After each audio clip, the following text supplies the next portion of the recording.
يا بالفضل العباس متمیانو د مولا د مدرسې شاګردان یو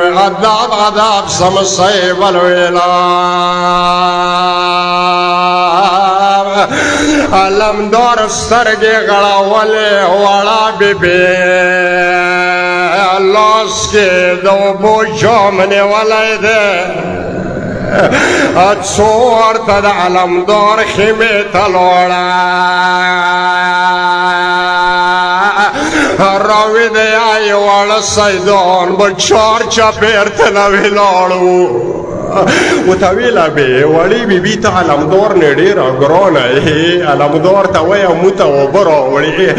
اشارې څه درته یایم یو داسې ټایم راغله علمدار وړه ورې راسې نیسې ټینګه ونیوله د حسین طرف روان شه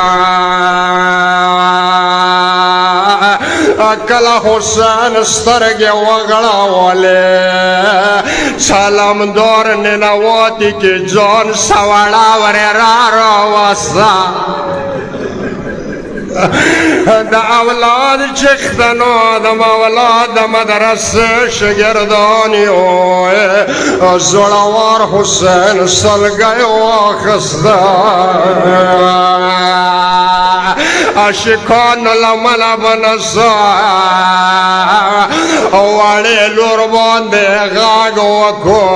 وړې لورې تر ننواتي کې راوسته خو یوه جمله خود تکوام خوږه زبان سا وچ زبان سا یې ورته وویله شیرینه پلاره وایه یا څه دی ورته یې د لورې څه کله د لمنې اور خستی وي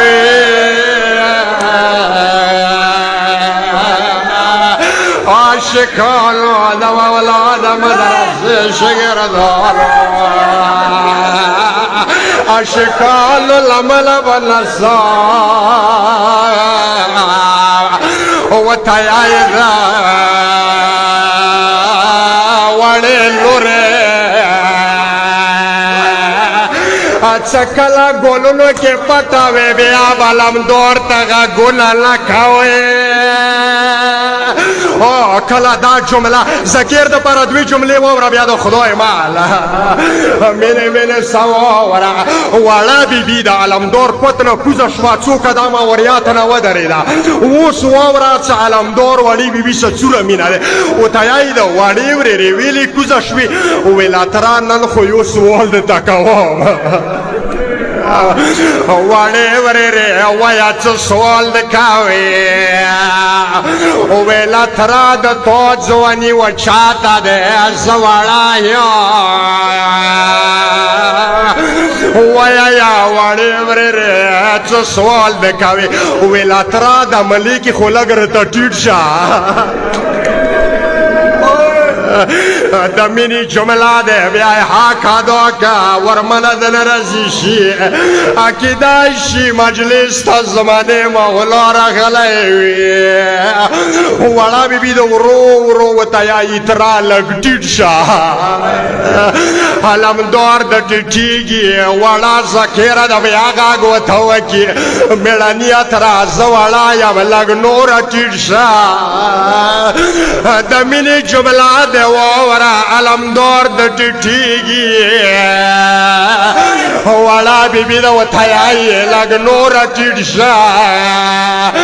کله د علمدار لاسونه د وړې بیبي خپو ته ورسېدل وړه بیبي څه یې وکړه وړو لاسو سه یې مچ ماشک وچات کړه